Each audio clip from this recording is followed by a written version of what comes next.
አጭር መልእክት ማስተላለፍ የሚፈልገው ሲዳማ ክልል ውስጥ ያላችሁት ዑለማኢም ሆናችሁ ዳዒም ሆናችሁ ኡስታዞችም ሆናችሁ አላህ ልትፈሩ ይገባል። የተኛም የቀረም ያልቀረም የሰማም ያልሰማም ያነበበም ያላነበበም አላህ ልትፈሩ ይገባል። ሰሞኑ ሶሻል ሚዲያ ላይ እየተራመደና በውስጥ እየመጠኝ ያለው ቪዲዮ ይሄ ነገር አያስፈልግም፣ ይሄ ነገር ጥሩ አይደለም ብዬ አስተላልፋለሁ። አሁንም እከለ ነው ብዬ መንካት አልፈልግም። ለምንድን ነው የማልፈልገው? ያ ሰው ሶሻል ሚዲያ ላይ በማውጣቱ ጀነት የገዛው የሚመስለው ሰው አለ።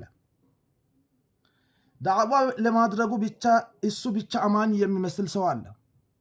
ኢማም ስለሆነ ብቻ እሱ ብቻ አማኝ ኢማም ብቻ አማኝ ብቻ የሚመስለው ሰው አለ።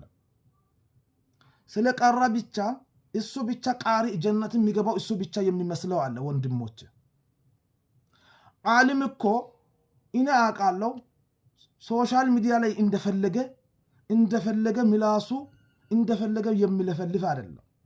ዓሊም ማለት ረጋ ያለ ሰው ነው። አንድ ኺላፍ ያለው መስአላ ዑለማዎች ያልተስማሙበት መስአላ ዳዕዋ ዛሬ ስላደረግና ትላንትና ዳዕዋ ስላደረግን ብቻ እኔ አዋቂ ነኝ ብላችሁ ወጣችሁ ሶሻል ሚዲያ ላይና ህዝብ በተሰበሰበበት ሙእሚናን በተሰበሰበበት ቦታ የሚታወሩትን ነገር ሊታቆሙ ይገባል። ዓሊም ብሎ ማለት ከዑለማዎች የወረሰን ዑለማ ሁወ ወረሰቱል አንቢያ። ዓሊም ብሎ ማለት ከዑለማ የወረሰ ሰው ማለት ነው። ዳዒ ማለት ዳዕዋ የማደርግ ማለት ነው። የሰማውም የተማረውም ያልተማረውም ዳዕዋ በደንብ የማያውቀው ያደርጋል። ኡስታዝ ብሎ ማለት አስተማሪ ማለት ነው።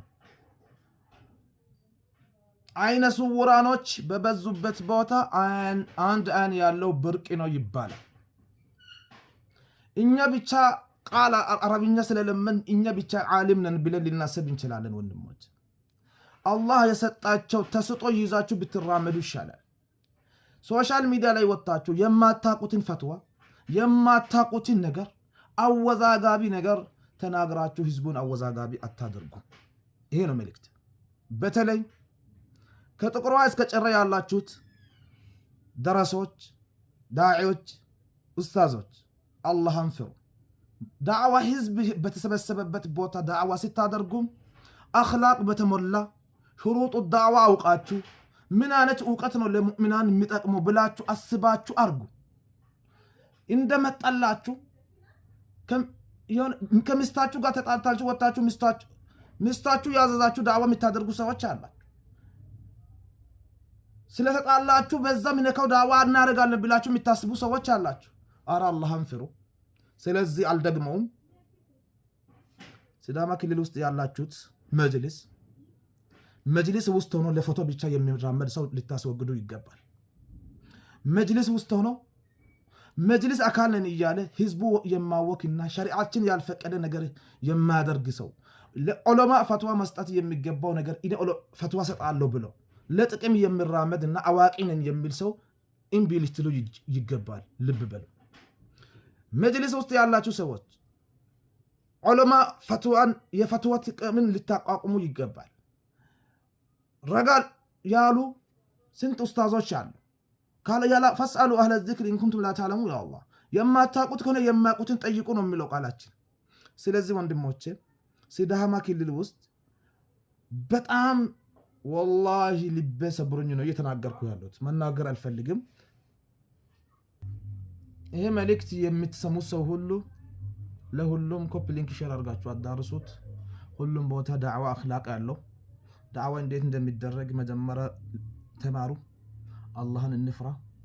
የትም ቦታ መስጊድ ውስጥ ዳዕዋ ሲታደርጉ ሶሻል ሚዲያ ላይ በተለይ የወጣ ነገር በጣም አስቸጋሪ ነው። ይሄ መልስ እየመለስኩ ያለሁት ወይ እየሰጠ ኑዛዜ ያደረኩት ሶሻል ሚዲያ ላይ ያ ቪዲዮ የተለያዩ ቪዲዮዎችን ስላየው ረድ መመለስ ይገባል። ግን ረድ አልመልስም። እናት በዚህ ጥንቃቄ አድርጉ። ካሁን በኋላ ወላሂ እንደዛ ነው ሶሻል ሚዲያ ላይ ሰውን ማወዛግብ ነገርና ፌመስ እንሆናለን ብላችሁ ብትለጥፉ በዚሁ እንደጨረስኩ ተስፋ አደርጋለሁ። ወሰላሙ አለይኩም ወራህመቱላሂ ወበረካቱ።